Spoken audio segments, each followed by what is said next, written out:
A few weeks after his brother was sentenced, Reggie Kray was approached at the Regal by a man who wanted to know something specific and who had clearly rehearsed how he was going to ask it. He wanted to know whether the arrangement still stood. Not the money. The money, he said, he was happy to keep paying. What he wanted to know was whether it still meant anything, now that only one of the two brothers who had built the arrangement was actually standing in front of him. It was, on the surface, an ordinary business question. Underneath it was something considerably sharper, and everyone in the room understood exactly what it was. For 2 years, the power of the Kray name had rested on a very particular kind of uncertainty, the sense that Ronnie and Reggie Kray were, for practical purposes, interchangeable, and that provoking either one of them risked the unpredictable fury of the other. That uncertainty had just been cut in half. Ronnie was in Wandsworth, 3 years into a sentence that had ended his freedom entirely, and the man standing in front of Reggie that afternoon was, in his own quiet way, asking whether the other half of the threat had gone with him. Reggie's answer to that question, delivered without raising his voice and without a single wasted word, would go on to matter more than almost anything he did in the following 3 years. And the way he answered it tells you almost everything you need to know about what kind of leader he was about to become, now that leadership was, for the first time, entirely his own. This is the story of those 3 years, of the period between Ronnie's imprisonment in November of 1956 and his eventual release, a period in which Reggie Kray had to discover, largely without a map, what the firm actually was when it was no longer defined by two brothers acting in tandem.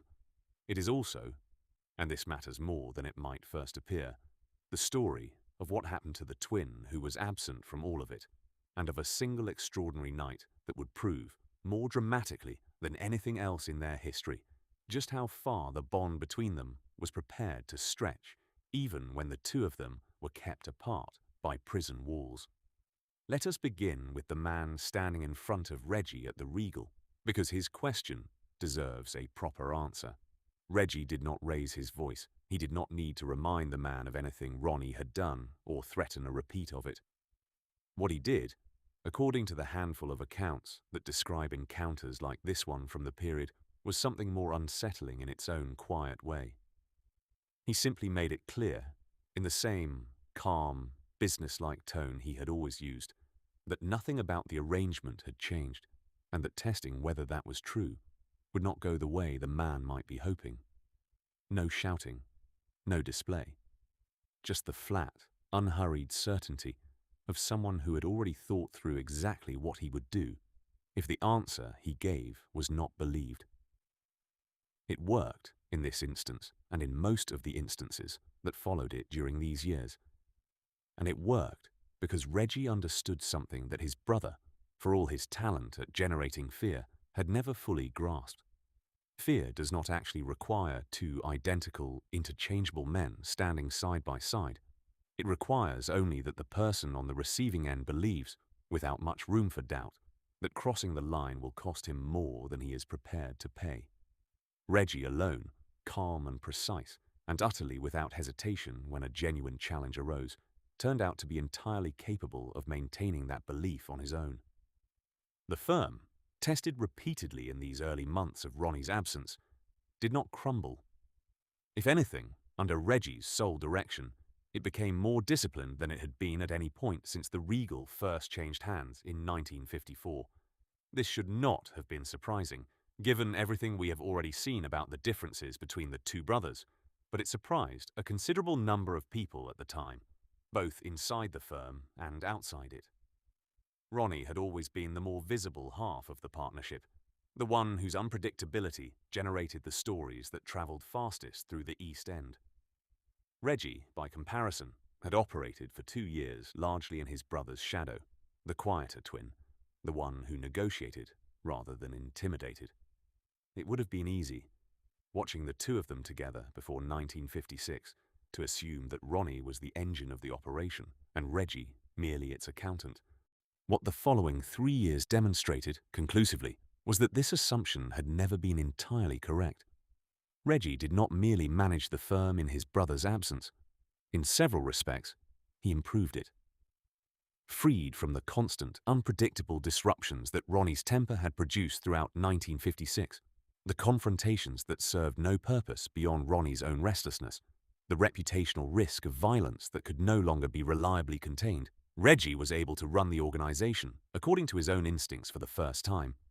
Those instincts, as we have already seen, favored calculation over display, negotiation over confrontation, and a form of discipline that treated violence as a last resort rather than a first instinct.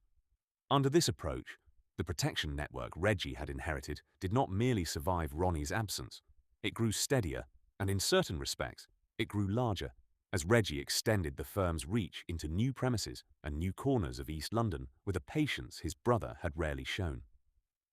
This period also saw Reggie begin laying the groundwork for something that would eventually change the character of the firm considerably, an ambition to build a legitimate front for the organization's activities, a proper club rather than a converted billiard hall, something that could stand alongside the growing respectability that a handful of other East End figures were beginning to acquire in this period. That ambition would not come to full fruition until 1957, and it deserves its own telling in the chapter that follows this one. What matters here is that the idea, and much of the groundwork behind it, took shape during these months when Reggie was operating entirely on his own judgment, without his brother's restlessness pulling the organization towards spectacle rather than substance. It would be a mistake, however, to tell this period as a simple story of Reggie thriving while Ronnie merely marked time behind bars. What was happening to Ronnie during these same months was considerably darker, and it deserves to be told with the seriousness it requires, because it would go on to shape the entire remaining course of both brothers' lives. We have already seen, in the previous chapter, how completely unprepared Ronnie was for a prison sentence he had to serve entirely alone, without the identical twin who had shared nearly every significant moment of his life up to that point. What happened to him at Wandsworth in the months that followed his sentencing bore out that unpreparedness in ways that alarmed even the prison officers responsible for him. Ronnie's behavior grew increasingly erratic. He became convinced, according to accounts from this period, that other prisoners and staff were conspiring against him, and this conviction did not respond to reassurance or evidence to the contrary, in the way an ordinary anxiety might. It hardened instead into something considerably more rigid and more difficult to reach. Eventually, the severity of what the prison authorities were observing led to Ronnie's transfer out of the ordinary prison system entirely. He was moved to Longgrove Hospital in Surrey, a psychiatric institution where doctors examining him arrived at a diagnosis that would follow him for the rest of his life: paranoid schizophrenia. It is worth pausing on this diagnosis with some care, because it has often been sensationalized in retellings of the Kray story, used either to explain away everything Ronnie ever did, or, just as unhelpfully, treated as a lurid detail with no real substance behind it. Neither approach is honest.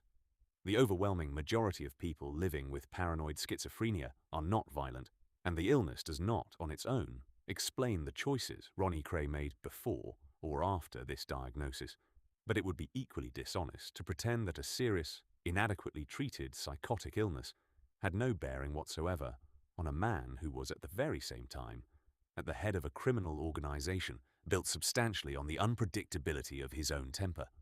What happened next has been told and retold so many times in so many different versions that it has taken on something close to the status of legend within the wider Kray story. And it is worth being honest about that uncertainty even while telling it, because the broad shape of events is well attested even where the finer details are not. Reggie began visiting his brother regularly at Longgrove. The hospital, unlike Wandsworth, permitted a degree of contact and movement that a conventional prison never would have allowed, and it was during one of these visits, according to the version of events that has been repeated most consistently over the decades, that the twins did something which depended entirely on the one asset. No rival, no witness, and no institution had ever been able to fully counter the fact that Ronnie and Reggie Kray were, to the naked eye, exactly identical. When visiting hours ended that day, the man who walked out of Longgrove Hospital and back into the ordinary world was not the man who had been signed in as a patient that morning. Ronnie had gone. Reggie remained behind, sitting quietly in his brother's place, ready to be discovered exactly when discovery became unavoidable rather than a moment sooner. Consider what this actually required, because it is easy to let the sheer audacity of the story overshadow what it meant for the two men involved. Reggie was not merely helping his brother escape a hospital. He was voluntarily placing himself inside a psychiatric institution under a diagnosis that was not his own, for as long as it took for the substitution to be noticed, an act that carried very little legal risk to him personally, since impersonating a patient was not in itself the kind of offense that could keep him there, once his identity became clear. But that carried very real personal risk all the same, given the setting and the uncertainty of how staff might respond once the deception came to light. He did it anyway, without apparent hesitation, because the alternative, leaving his brother inside a system that was, by every visible sign, making Ronnie's condition worse rather than better, was not something Reggie was prepared to accept. Ronnie, meanwhile, was at liberty, for the first time in more than a year, moving through a London that had spent that entire year believing him safely and permanently confined.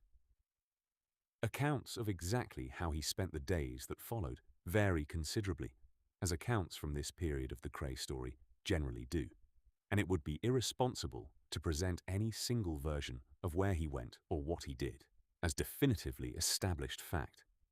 What is not in dispute is how the episode ended. Ronnie was recaptured after a period on the run, and the temporary freedom the twins had engineered between them came to a close. Reggie, once the substitution was discovered, was released without further charge, since sitting quietly in his brother's hospital bed had broken no law that could actually be prosecuted, however extraordinary the act itself had been.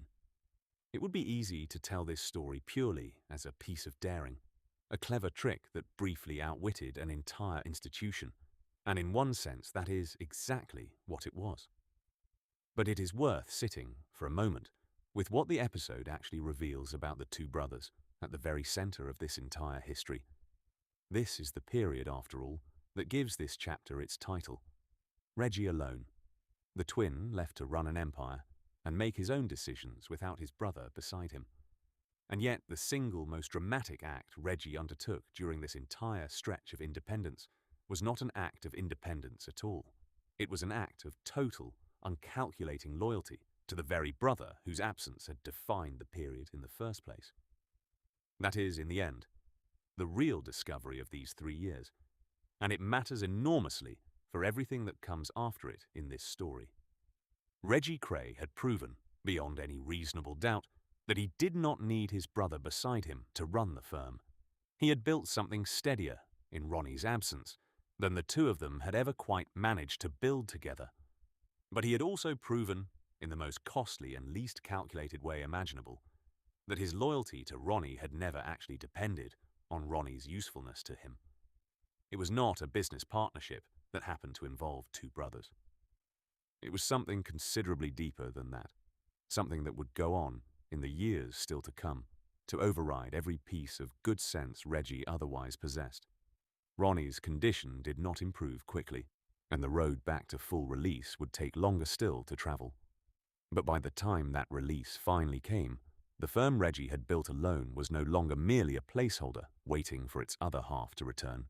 It had become something new, calmer, more ambitious, and increasingly focused on a project Reggie had begun during these very months, one that would take the Kray name somewhere it had never been before. A proper club, a legitimate front, a place where the money the firm had spent 3 years quietly accumulating could finally start working for them in the open. That story, and the changed man who would eventually walk back into it, is where we go next.